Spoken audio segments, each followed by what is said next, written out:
ನಮಸ್ಕಾರ ಕರುನಾಡು, ನಾನು ನಿಮ್ಮ ಅನುರಾಗ್. ಇದುವರೆಗೂ ನನ್ನ ಚಾನಲ್ನ ಸಬ್ಸ್ಕ್ರೈಬ್ ಮಾಡಿಲ್ಲ ಅಂದರೆ ದಯವಿಟ್ಟು ಸಬ್ಸ್ಕ್ರೈಬ್ ಮಾಡಿ, ಲೈಕ್ ಮಾಡಿ, ಶೇರ್ ಮಾಡೋದನ್ನು ಮಾತ್ರ ಮರಿಬೇಡಿ. ಇವತ್ತಿನ ನಮ್ಮ ಶಿಕಾರಿ ಈಶಾ ಫೌಂಡೇಶನ್ ಕಡೆ. ಆದಿಯೋಗಿ ಈಶಾ ಫೌಂಡೇಶನ್ ಬೆಂಗಳೂರಿನಿಂದ ಸುಮಾರು 65ರಿಂದ 70 ಕಿಲೋಮೀಟರ್ ದೂರದಲ್ಲಿದೆ. ಈ ಒಂದು ಈಶಾ ಫೌಂಡೇಶನ್ ಚಿಕ್ಕಬಳ್ಳಾಪುರದಿಂದ 8 ಕಿಲೋಮೀಟರ್ ದೂರದಲ್ಲಿರುವ ಅವಳಗುರ್ಕಿ ಎಂಬ ಗ್ರಾಮದಲ್ಲಿ ಬರುತ್ತೆ. ಮತ್ತು ಬೇರೆ ರಾಜ್ಯಗಳಿಂದ ಬರೋರಿಗೆ ಕೆಂಪೇಗೌಡ ಏರ್ಪೋರ್ಟ್ ಹತ್ತಿರದಲ್ಲಿದ್ದು ಸುಮಾರು 45 ಕಿಲೋಮೀಟರ್ ದೂರದಲ್ಲಿದ್ದು ಈ ಒಂದು ಆದಿಯೋಗಿ ಈಶಾ ಫೌಂಡೇಶನ್ ಟ್ಯಾಕ್ಸಿ ವ್ಯವಸ್ಥೆಯೂ ಸಹ ಇರುತ್ತೆ. ಬೆಂಗಳೂರಿನ ಮೆಜೆಸ್ಟಿಕ್ನಿಂದ ಬಸ್ ಸಂಚಾರ ಕೂಡ ಮಾಡಲಾಗಿದೆ. ಬೆಂಗಳೂರಿನಿಂದ ಸುಮಾರು 1.5ರಿಂದ 2 ಗಂಟೆ ಒಳಗೆ ಈ ಒಂದು ಭಾಗಕ್ಕೆ ತಲುಪಬಹುದಾಗಿದೆ. ಈ ನಡುವೆ ರಸ್ತೆಗಳನ್ನು ಸಹ ಮಾಡಲಾಗಿದೆ. ಈ ಒಂದು ಈಶಾಗೆ ವೀಕ್ ಡೇಸ್ ಬಂದರೆ ಕಡಿಮೆ ಪ್ರವಾಸಿಗರು ಇರುತ್ತಾರೆ, ಹಾಗಾಗಿ ತುಂಬ ಚೆನ್ನಾಗಿರುತ್ತೆ. ದರ್ಶನ ಸಹ ಚೆನ್ನಾಗಿ ಮಾಡ್ಬೋದು. ಒಂದು ದಿನ ಪ್ರವಾಸ ಹೋಗೋದಕ್ಕೆ ಈ ಒಂದು ಜಾಗ ಸೂಕ್ತವಾಗಿದೆ. ಆದಿಯೋಗಿ ಈಶಾ ಫೌಂಡೇಶನ್ 2022 ಫೆಬ್ರವರಿ 16ರಂದು ಸದ್ಗುರು ಪೂಜೆಯನ್ನು ಮಾಡುತ್ತಾರೆ. ನಂತರ 2023 ಜನವರಿ 15ರಂದು ಜಗ್ಗಿ ವಾಸುದೇವರವರು ಮತ್ತು ಆಗಿನ ಮುಖ್ಯಮಂತ್ರಿಯಾಗಿದ್ದ ಬಸವರಾಜ ಬೊಮ್ಮಾಯಿಯವರು ಈ ಒಂದು ದೇವಾಲಯ ನಿರ್ಮಾಣ ಮಾಡಿದ್ದಾರೆ ಅಥವಾ ಇನಾಗ್ರೇಷನ್ ಮಾಡಲಾಗಿದೆ ಎಂದು ಸಹ ತಿಳಿದುಬರುತ್ತೆ. ಇಲ್ಲಿನ ಆದಿಯೋಗಿ ವಿಗ್ರಹವು ಸುಮಾರು 112 ಅಡಿ ಎತ್ತರವನ್ನು ಹೊಂದಿದೆ. ಕೇವಲ 7 ತಿಂಗಳಲ್ಲಿ ಈ ಒಂದು ವಿಗ್ರಹವನ್ನು ಮಾಡಲಾಗಿದೆ ಎಂದು ಸಹ ತಿಳಿದು ಬರುತ್ತೆ. ಈ ಒಂದು ಆದಿಯೋಗಿ ವಿಸ್ತೀರ್ಣವು ಸುಮಾರು 100 ಎಕರೆಯಷ್ಟು ದೊಡ್ಡದಾಗಿದೆ ಎಂದು ಸಹ ತಿಳಿಯುತ್ತೆ. ನೀವು ನೋಡ್ಬೋದು ಯಾವ ರೀತಿ ಇದ್ದಂಥ ಒಂದು ದೇವಸ್ಥಾನ ಈಗ ಯಾವ ರೀತಿ ಡೆವಲಪ್ಮೆಂಟ್ ಮಾಡಿದ್ದಾರೆ ಎಂದು ಸಹ ನೋಡ್ಬೋದು. ಈಗ ಈ ಒಂದು ದೇವಸ್ಥಾನಕ್ಕೆ ಹೋಗಬೇಕಾದ್ರೆ ಮೊದಲು ಪಾರ್ಕಿಂಗ್ ವ್ಯವಸ್ಥೆ ಇರಲಿಲ್ಲ ಮತ್ತು ಪಾರ್ಕಿಂಗ್ ಒಂದು ಶುಲ್ಕನೂ ಇರಲಿಲ್ಲ. ಈಗ 20 ರೂಪಾಯಿಗೆ ಬೈಕ್ಗಳಿಗೆ ತಗೊತಾರೆ, ಕಾರುಗಳಿಗೆ 50 ರೂಪಾಯಿಯನ್ನು ತೆಗೆದುಕೊಳ್ತಾರೆ.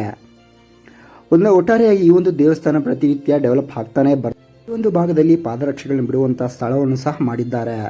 ಮೊದಲು ನಮಗೆ ಕಾಣಿಸುವುದು ನಾಗಮಂಟಪ. ಮೂಲಕವೇ ನಾವು ಒಳಗೆ ಹೋಗಬೇಕಾಗುತ್ತೆ.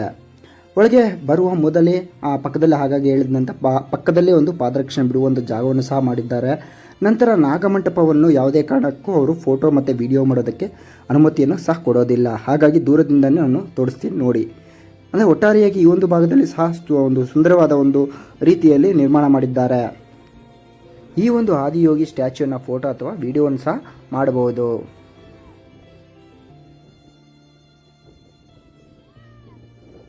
ಈ ಒಂದು ಆದಿಯೋಗಿ ಸ್ಟ್ಯಾಚ್ಯೂ ಸಹ ಕೊಯಂಬತ್ತೂರಿನಲ್ಲಿ ಯಾವ ರೀತಿ ಇದೆಯೋ ಅದೇ ರೀತಿ ಇದೆ. ಆದರೆ ಈ ಭಾಗದಲ್ಲಿ ಈಗ ನಂದಿಯ ವಿಗ್ರಹ ಮತ್ತು ಆ ಪಕ್ಕದಲ್ಲಿ ಒಂದು ತ್ರಿಶೂಲವನ್ನು ಸಹ ನಿರ್ಮಾಣ ಮಾಡಿದ್ದಾರೆ. ಆ ಬೆಟ್ಟಗಳ ಮಧ್ಯದ ಅತ್ಯಂತ ಸುಂದರವಾಗಿ ಕಾಣಿಸುತ್ತೆ.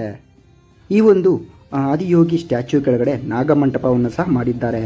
ಈ ಒಂದು ನಾಗಮಂಟಪವನ್ನು ನಾವು ನೋಡೋದಾದರೆ ಈ ನಾಗಮಂಟಪದಲ್ಲಿ ನಾಗಪೂಜೆ ಮತ್ತು ಸರ್ಪ ಸೇವೆಯನ್ನು ಸಹ ಮಾಡ್ತಾರೆ. ನಾಗಮಂಟಪಕ್ಕೆ ದಿನಾಗಲೂ 3 ಬಾರಿ ಒಂದು ಆರತಿ ಸೇವೆಯನ್ನು ಮಾಡ್ತಾರೆ. ಬೆಳಗ್ಗೆ 6:20ಕ್ಕೆ, ಮಧ್ಯಾಹ್ನ 12:20ಕ್ಕೆ, ಸಂಜೆ 6:20ಕ್ಕೆ ಪ್ರತಿನಿತ್ಯ ಒಂದು ಆರತಿಯನ್ನು ಸಹ ಈ ಒಂದು ನಾಗಮಂಟಪದಲ್ಲಿ ಮಾಡ್ತಾರೆ. ಸೊ ನಾವು ಹೋಗುವವರು ಅಷ್ಟೇ ಆ ಸೇವೆಯನ್ನು ಸಹ ಮಾಡ್ಬೋದು.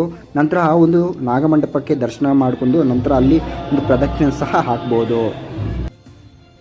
ಈ ಒಂದು ನಾಗಮಂಟಪದಲ್ಲಿ ಕಾಳಸರ್ಪ ಸೇವೆ ಮಾಡೋದರಿಂದ ನಿಮಗೆ ಮತ್ತು ನಿಮ್ಮ ಕುಟುಂಬದವರಿಗೆ ಇರುವಂಥ ಹಲವಾರು ಸಮಸ್ಯೆಗಳಾಗಿರ್ಬೋದು, ನಾಗದೋಷ ಆಗಿರ್ಬೋದು, ಚರ್ಮ ಕಾಯಿಲೆ ಆಗಿರ್ಬೋದು, ಮತ್ತು ಹೆಣ್ಣು ಮಕ್ಕಳಿನ ಸಮಸ್ಯೆ ಆಗಿರ್ಬೋದು, ಹೀಗೆ ಹಲವಾರು ಸಮಸ್ಯೆಗಳು ಹೋಗುತ್ತೆ ಅನ್ನೋದು ಇಲ್ಲಿನ ಒಂದು ನಂಬಿಕೆ ಆಗಿದೆ.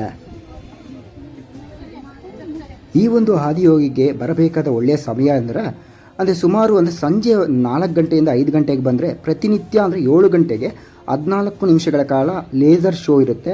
ಆ ಒಂದು ಶೋ ನೋಡೋಕ್ಕೆ ತುಂಬ ಜನರು ತುಂಬ ಕಡೆಯಿಂದ ಬರ್ತಾರೆ. ತುಂಬ ಚೆನ್ನಾಗಿ ಒಂದು ಲೇಸರ್ ಶೋ ಸಹ ನಡೆಯುತ್ತೆ. ಹಾಗಾಗಿ ಈ ಒಂದು ಭಾಗಕ್ಕೆ ಬರುವವರಿಗೆ ಬೆಸ್ಟ್ ಒಂದು ಟೈಮಿಂಗ್ಸ್ ಅಂದರೆ ಸಂಜೆ ಹೊತ್ತು ಬಂದರೆ ತುಂಬ ಒಳ್ಳೆಯ ರೀತಿಯಲ್ಲಿ ಒಂದು ಲೇಸರ್ ಶೋ ನೋಡಿಕೊಂಡು ಹೋಗ್ಬೋದು ಅನ್ನೋದು ನನ್ನ ಅಭಿಪ್ರಾಯ.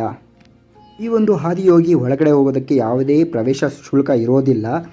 ನಂತರ ಈ ಒಂದು ಆದಿಯೋಗಿ ಪ್ರತಿನಿತ್ಯ ಬೆಳಗ್ಗೆ 6 ಗಂಟೆಯಿಂದ ಸಂಜೆ 8 ಗಂಟೆವರೆಗೂ ಈ ಒಂದು ಆದಿಯೋಗಿಯನ್ನು ಓಪನ್ ಮಾಡಿರ್ತಾರೆ. ಸೊ ಆ ಒಂದು ಸಮಯದಲ್ಲಿ ಯಾವಾಗ ಬೇಕಾದರೂ ಬಂದು ಇರ್ಬೋದು. ಈ ಒಂದು ಆದಿಯೋಗಿಯ ಬಲಭಾಗದಲ್ಲಿ ಅನೇಕ ಒಂದು ಬಿಲ್ಡಿಂಗ್ ಸಹ ಮಾಡ್ತಾ ಇದ್ದಾರೆ. ಈಗ ಎಡಭಾಗದಲ್ಲಿ ನೀವು ನೋಡ್ಬೋದು, ಇಲ್ಲಿ ಶಾಪಿಂಗ್ ಮಾಡೋದಕ್ಕೆ ಆಗಿರ್ಬೋದು ಮತ್ತು ಹೋಟೆಲ್ನ ವ್ಯವಸ್ಥೆ ಸಹ ಮಾಡಿದ್ದಾರೆ. ಯಾಕಂದರೆ ತುಂಬ ಕಡೆಯಿಂದ ಬರುವಂಥ ಪ್ರವಾಸಿಗರಿಗೆ ಈ ಒಂದು ಭಾಗದಲ್ಲಿ ಎಲ್ಲವೂ ಸಿಗಬೇಕು ಅನ್ನೋದು ದೃಷ್ಟಿಕೋನದಲ್ಲಿ ಈ ಹೋಟೆಲ್ ವ್ಯವಸ್ಥೆ ಸಹ ಮಾಡಿದ್ದಾರೆ. ಇನ್ನಷ್ಟು ವಿಡಿಯೋಗಳು ಮಾಡಬೇಕಾದ್ರೆ ನೀವು ಮಾಡಬೇಕಾಗಿರೋದು